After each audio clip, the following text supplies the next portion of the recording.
Сайн уу? Anu байна. Хэрэв та нар миний YouTube суваг дээр яг энэ видеоны өмнө оруулсан видеог үзсэн бол би арьс ашилгааны бүтээгдэхүүнд ашиглагддаг Centella Asiatica орцын тухай өхөндсөн.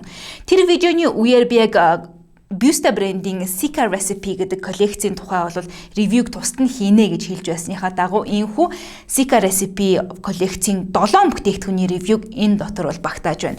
Тэгэхээр яг энэ видеон дээр дурдж байгаа бүтээгдэхүүнүүдийг би яг анх unboxing хийгээд first impression видеогоо хийж байсан. Ингэхдээ би Instagram-ийн IGTV видео хэлбэрээр оруулж байсан. Хэрвээ тэр видеог маань үзээгүй байгаа бол би видеоны доор тайлбар хэсэгт IGTV видеог нь холбож өгсөн байгаа шүү. Сонирхох юм бол орж үзээрэй. За мөн түүнчлэн Busta брендийн Монгол дахь аль биесийн дистрибьютор нь бол Beauty Secrets CGM байна. Хэрвээ эдгээр бүтээгдэхүүнүүдийн аль нэг нь та нарт таалагдаад нэг ч юм уу нэгээс олон ч юм уу таалагдаад өөрсдийнхөө арьсан дээр туршиж үзье гэж бодох юм бол Beauty Secrets CGM руу ороорой. За тэгээд төлбөр төлөхөөс өмнө Anu 10 гэсэн кодыг ашиглах юм бол үндсэн үнээс нь 10% хөнгөлж байгаа шүү.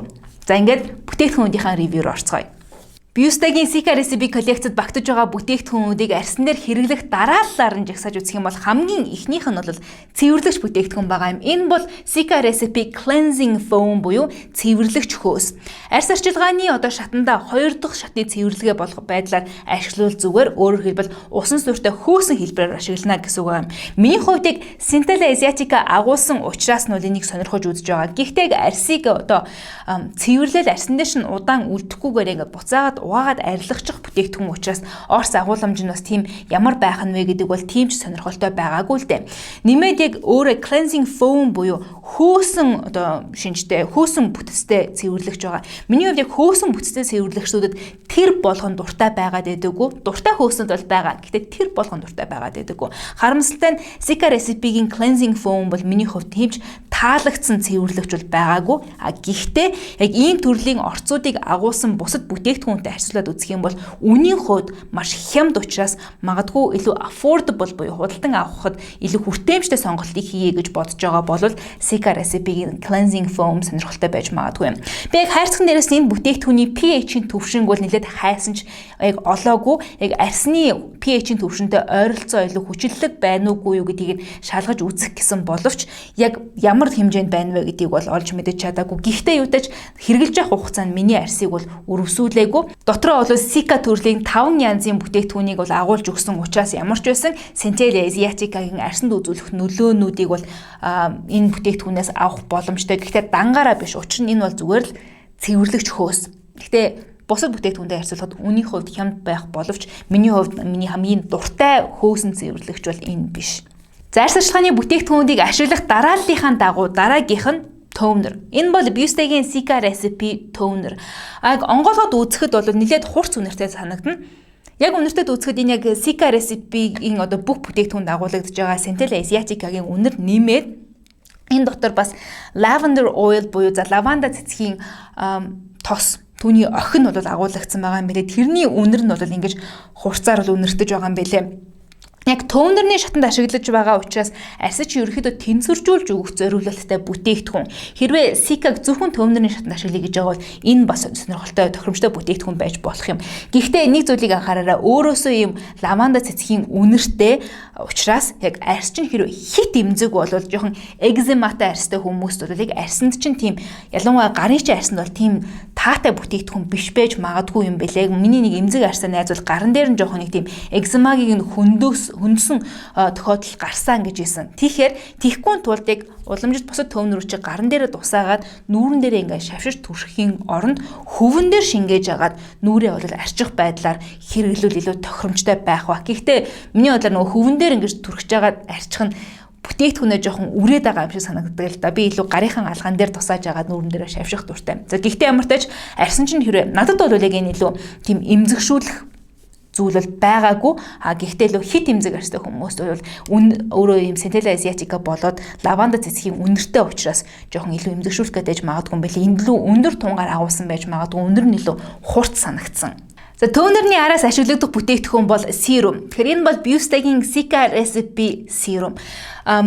Өмнө би нийтлжсэн видеон дээр дурдж байсны дагуу энэ бол маш тийм шингэн бүтэцтэй serum юм бэлээ. Айгу хөнгөн. Тийм учраас яг ийм шингэн байгаа нь бүтцэн яг ийм идэвхтэй одоо өрсөсөн байгаа буюу нүүрэн дээр чи яг батг гарчихсан байгаа үед эсвэл арьс чинь их тослогддог их хэмжээний бүтээгдэхүүн хэрэглэх сонирхолгүй байгаа тослог арьстай хүмүүс бол ийм төрлийн ийм хөнгөн сирумуудыг ашиглахыг зөвлөдөг. Учир нь нүүрэн дээр чинь их юм одоо бүтээгдэхүүн ингээд шаваад ингээд сууж байгаа юм шиг мэдрэмжийг өгөхгүй. Дээрээс нь одоо Sika-гийнхэн 5 орц нь бол арьсын чинь өрөвслийг тайвшруулж өгөх үйлчилгээтэй учраас энэ айгүй сонирхолтой бүтээгдэхүүн байж магадгүй. Дээрээс нь яг юм халуун зунаар ялангуяа наранд хэрвээ арьс чинь түлэгдсэн бол ингэ түлэгдэж өрөвсөж жоох юм ууртай байгаа үед нь тайвшруулах зорилгоор иймэрхүү орцыг бол ашиглахыг зөвлөдөг. За дээрэс нь Sika Recipe-гийн сирум нь яг зах зээл дээр байгаа бусад Centella Asiatica агуулсан сирумуудтай харьцуулахад хамгийн хямд үнэтэй байгаа санагдсан. Тэгэхээр миний бодож байгаагаар бол хэрвээ арьснаас чинь Centella Asiatica торих нь үгүй юу гэдгийг туршиж үзмээр байгаа бол Biusta-гийн Sika Recipe коллекцийг бас сонирхож үзэж болох юм. За сирумын араас бол чигшүүлэгч бүтээгдэхүүнийг бол ашиглахыг зөвлөдөг. Энэ бол Biusta-гийн Sika Recipe коллекцийн крем.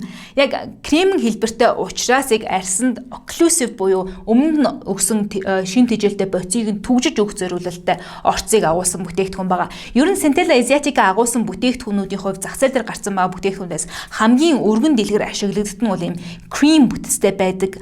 Энийг бас өмнөх видеон дээр хэлсэн би дурдж байсан. Тэгэхээр миний хувьд яг энэ крем нь бол айгу таалагдсан бүтээгдэхүүнийн нэг. Учир нь яг юм жоохон сирумээ бодвол жоохон хүнд бүтээгдэхүүн гэх юм уу occlusive орц ихтэй учраас жоохон энгийн үе юм усан бүтцтэй биш. Би өөрөө хуурай арьстай хүн учраас надад яг Centella Asiatica-г илүү арьсанд удаан хугацаагаар үр дүнг нь харахаар ашиглая гэж байгаа бол иймэрхүү крем шиг өтгөндүү бүтээгдэхүүнийг илүү сонирхдог. Тэгэхээр надад бол тэр агуулгаараа крем нь илүү таалагдсан. Гэхдээ яг юм тослог арьстай ч юм уу эсвэл эмзэг арьстай, батгатай арьстай хүмүүсийн хувьд бол их хэмжээгээр түрэхэд тийм ч тохиромжтой биш байж магадгүй. Ялангуяа халуун зунаар бол түрэхэд бас их санагдаж магадгүй. Гэхдээ өвлийн улиралд бол Centella Asiatica-тай кремний хувьд ярьцсангүй хөнгөн санагдана. Тийм ч одоо амар хүнд биш боловч амар хөнгөн биш. Тийм төрлийн крем байгаа. Надад бол энэ таалагдсан. Үнэрний хувьд бол өмнөх сирум болон тонер үсчиг тийм хурц үнэртэй биш учраас эмзэг арьстай хүмүүст бас магадгүй арай эвтэйхэн байж болох юм. Гэхдээ огт үнэргүй бол бас биш. За арьс арчилгааны нэмэлт бүтээгдэхүүнүүд бас байна. Яг Centella Asiatica-г агуулсан энэ Sika Recipe зурвал нь голчлон яг эмзэг арьстай эсвэл эмзэгшсэн арьсан зориулж хийгдсэн учраас яг ийм төрлийн арьстай хүмүүсийн санаа зовдөг зарим зүйлсэд бол чиглэсэн бүтээгдэхүүнүүдийг гаргасан байгаа юм. За тэгэхээр түүний нэг нь бол Sika Recipe Green Tone Up Cream. Өөрөөр хэлбэл яг арьсны улаалтыг намжааж өгөх зориулалттай крем бүтцтэй бүтээгдэхүүн. Яг арьс улаацсан байгаа үе дээрээс нь foundation буюу арьснытай ижил өнгөтэй бүтээгдэхүүн хэрэглэх нь яг тэр улаалтыг нь бол дардаггүй. Тэгэхээр улаан өнгийг илүү саармагжуулж өгөхийн тулд дээрээс нь ногоон өнгийн бүтээгдэхүүн бол ашиглахыг зөвлөдөг. Тэгэхээр энэ тийм учраас бол Green Tone Up Cream гэж нэрлсэн байгаа юм байлээ. Гэхдээ бүтээгдэхүүнийг задлаад үзэхэд яг үнэндээ юм ногоон өнгөтэй бол биш, зүгээр энгийн цагаан өнгөтэй бол харагддаг. Гэхдээ яг түрхэж үзэхээр жоохон тийм ногоон туяа харагдаж байгаа нь бол анзаарагдах бах. Тэгэхээр яг шууд утгаараа нөгөө ногоон өнгийн праймерууд шиг биш, харин яг зүгээр ногоон туяа өгдөг крем хэлбэртэй. Бараг халуун өдрүүдэд бол бараг чийгшүүлэгч тосны оронд ч хэрглэж болох үс бүтээгдэхүүн шиг надад санагдсан. Орц агуулмжийн найрлага дарааллыг нь аваад үзэх юм бол кремтэйгээ бол илүү төстэй юм бэлээ. Гэхдээ чийгшүүлэгч орцууд одоо глицерин ч юм уу тийм орцнууд бол крем дээр найрлахаа дараалалаараа арай дээр бэлээ. Гэхдээ энэ бол арьсыг бас хангалттай ингэж чийгшүүлж өгөх боломжтой бүтээгдэхүүн санагдсан. Тэгэхээр хэрвээ Centella Asiatica-тай нэмээд одоо арьсны улаалтыг дарах ёстой бүтээгдэхүүн сонирхож байгаа бол Sika Recipe-гийн Green Tone Up Cream гэдэг бүтээгдэхүүн бас байж болох юм. За ингээд Biusta-гийн Sika Recipe коллекцийн яг арьс арчилгааны бүтээгдэхүүнд дуусж байгаа юм. Гэхдээ хоёр янзын косметикийн одоо зориулалттай бүтээгдэхүүн байгаа. Эхнийх нь Sika Recipe BB Cream. Яг Солонгос бүтээгдэхүүнүүдийн адилаар ер нь хоёр янзын өнгөөр бол хийгдсэн. Энэ бол 23 номерын өнгөтэй буюу за баруун өнгийнх нь BB Cream. Гэхдээ яг хэдийгээр баруун өнгөн байгаа ч гэсэндээ хэрвээ та нар харж байгаа бол нэлээд цайвар өнгөтэй байгааг нь бол анзаарч харж чадна. Яг одоо бол би энэ BB Cream-ээр өөрийнхөө нүрийг бол одоо будчихсан байгаа. Яг анх түрхэж яхад бол нүүрэн дээр илүү цайвардж байлаа. Би өөр нэхэвчлэн айгуу тийм боровтор туяатай крем илүү сонирхож түрхдэг л дээ. Энэ бол айгуу тийм цайвар санагдсан анх түрхэж яхад. Гэхдээ BB Cream-ийн нэг онцлог нь бол өөрөө одоо агаарт гараад оксиджоод өнгөн жоохон борлж өгдөг учраас тэрний хачаар бас иргэд ингээ борлоод миний яг нүүр хүзүү хоёр тийм ч ялгаатай харагдахгүй илүү нэгэн жигд өнгөтэй болоод өгсөн байгаа байх. Яг Сикатай холбоотой 5 янзын орцсон яг энэ бүтээгдэхүүний орц найруулгынхаа жигсаалттай бол нэлээд сүүл рүү бичигдэж байлаа. Учир нь энэ яг арьс арчилгааны бүтээгдэхүүн биш. Энэ бол мейкап, косметикийн зориулалттай бүтээгдэхүүн учраас яг тийм би Сикаг нугаас нэг өндөр байна гэж бол хүлээгээгүй. Тэрч одоо үр дүндээ бол хүрсэн гэх юм. Гэхдээ бас жоохон Сикагийн агуулмжтай нэг Сика recipe collection байх боломжийг өгж байгаа.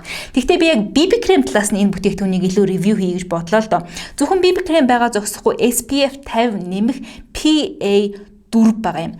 Яг энэ дотор агуулгдсан нарны тосны агуулмж нь бол titanium dioxide, zinc oxide буюу титаний давхар эсэл, цайрын эслийг бол агуулсан. Энэ хоёр нь яг нарны хит ягаан тувянаас арсыг механик хэлбэрээр хамгаалах зориулалттай орцууд, өөрөөр хэлбэл яг арсан дээр ингээ нар тусын дараа буцааж ойлгох зориулалттай гэсэн үг. Тэгэхээр нарны гэрлийг буцааж ойлгож байна гэдгийг яг ижилхэн гэрлийг буцааж бас ойлгоно гэсэн үг. Тийм учраас арсыг жоохон энгийн үеийнхаас цайруулах гэдэг хандлагатай байж магадгүй. Магадгүй тийм болоод би яг арснаар анхудаа түрхэхэд надад айгу тийм цагаан цайвар санагдсан байж болох юм. Гэхдээ яг юм beauty blender-ээр сайн ингээд түрхэд спонжор ингээд түрхэд тараагаад явчихаар бол эвтэйхэн тарчиж илээ. Гэхдээ одоо яг хуурц одоо спичтэйгээр гэрэл одоо спичтэйгээр зураг дарах юм бол арсанд чинь буцааж бол ойх юм шиг санагдаж илээ. Гэхдээ BB кремийнхээ хувьд бол яг л BB кремнээс юу хүлээдэг вэ? Яг тийм BB крем билээ, хүнд биш, хөнгөн биш. Яг л BB крем 23 номерын өнгөтэй. За харин Sika Recipe коллекцийн бас нэгэн косметикийн бүтээгдэхүүн нь Serum Cushion. Яг cushion хэлбэрийн foundation байгаа. Гэхдээ дотроо Serum Cushion гэж хэлхийг бодоход магадгүй serum дээр ашиглагддаг бүтээгдэхүүнийг агуулсан учраас тэгж нэрлсэн байж магадгүй юм. Мөн л өнгө нь яг 23 номерын өнгөтэй. Яг энэ пан дотроо бол миний арьснаас илүү бор санагдаж одоо харагдаж байгаа. Гэхдээ яг BB кремтэйгээ адилхан анх арьсан дээр яг түрхэж эхлэхэд бол миний яг өөрийн арьснаас илүү цайвар санагдаж байсан. Гэхдээ яг агуулмж нь өөрөө бас агаарт гараад оксидчхийн хэрээр бол эргээд арсны өнгөтэй олондод ойрхон болж эхэлсэн л дээ. Гэхдээ өөрөө cushion foundation учраас арснаар ингэж тарааж шингээхэд бол миний хувьд BB кремнээсээ илүү төвөгтэй санагдсан. Яагаад ч юм cushion foundation-ууд бол арснаар шингэхэд илүү тохиромжтой, илүү амархан бүтцтэй хийгдсэн байдаг гэж би ойлгодог. Гэхдээ миний хувьд яг энэ cushion бол тиймч хэрэглэхэд хялбархан бол байгаагүй. За мөн BB кремнийхээ адилаар Sika Recipe Cushion Foundation-ы орц найрлагын жагсаалтанд яг Sika-тай холбоотой 5 орц нь баг хамгийн сүүлд нь бичигдсэн байлээ. Өөрөөр хэлбэл энэ бол яг арьс арчилгааны бүтээгдэхүүн биш, косметик. Нэмээд SPF 50 нэмэх PA 4 нэмэхтэй нарны хит ягаан тувянаас хамгаалагчтай гэсэн үг. Гэхдээ одоо яг энэ бүтээгдэхүүн нарны хит ягаан тувянаас хамгаалж байгаа орц нь мөн BB кремнийхээ адилаар цайрын дан эсэл, мөн титаний давхар эсэл, titanium dioxide, zinc oxide гэсэн хоёр бүтээгдэхүүн байгаа. Тэгэхээр бас л яг адилхан нарны хит ягаан туяаг арьсан дээр шингээхгүйгээр буцаан ойлгох замаар арьсыг механик аргаар нарны хит ягаан туянаас хамгаалдаг гэсэн үг. Өөрөөр хэлбэл хэрвээ спичтэй зураг дарах юм бол эргэж бас гэрэл нь ойх шинжтэй юм бэлээ. Гэсэн хэдий ч яг энэ хоёр дээр аль алин дээр нь хэлэхэд хэдийгээр дотроо SPF 50 нэмэх, PA нэмэхтэй гэж байгаа ч гэсэн энэ бүтээгдэхүүнүүдийг хэрэглэхийн өмнө би заавал тусдан нарны хит ягаан тувянаас хамгаалах бүтээгдэхүүн хэрэглээрэй гэж зөвлөмөр байна. Яагаад косметикт агуулгаддаг яг SPF-ыг хангалтгүй байдаг вэ гэдгийг яг миний нарны тосны тухай видеон дээрээс дэлгэрэнгүй үзээрэй. Би дээр карт хэсгээр болон видеонд ор тайлбарт холбож өгсөн байх болно. Тэгвэл бүтээгдэхүүнд бол нарны хит ягаан тувяаны хамгаалалт бол байгааг бол хизээд би голдоггүй, байгаа нь сайн хэрэг. Гэхдээ нэмэлт бас давхар шатуудыг бол багтаах шаардлагатай гэж боддгийн. Тэгэхээр өмнө Солонгосын Biusta брендийн Sika Recipe коллекцийн 7 бүтээгдэхүүний ревюг нэгтгэн хийхэд ийм байна. Хэрвээ аль нэгэн сонирхол татсан бол Beauty Secrets CGM-ээс худалдан аваарай. За авахаас өмнө ANU 10 гэсэн купон кодыг ашиглах юм бол аль хэдийн зах зээл дээр байгаа маш хямд үнээс нь дахиад 10% хөнгөлж өгч байгаа шүү. Тэгэхээр энэ видео таалагдсан гэж найдаж байна. Тэгсэн бол лайк дараарай. Өөр нэмж зөвлөх ч юм уу тодруулах зүйл байх юм бол видеоны доотлын комент хэсгийг ашиглахыг хүсье. Хэрвээ миний сувагт subscribe хийгээгүй бол видеоны энэ хэсэгт байгаа subscribe гэсэн товчийг дараад хажуугийн хонхыг дараарай. Тэгсэн тохиолдолд намайг шинээр видео оруулах болгонд notification очиж байх болно шүү. Хамт байсан та нарт маш их баярлалаа.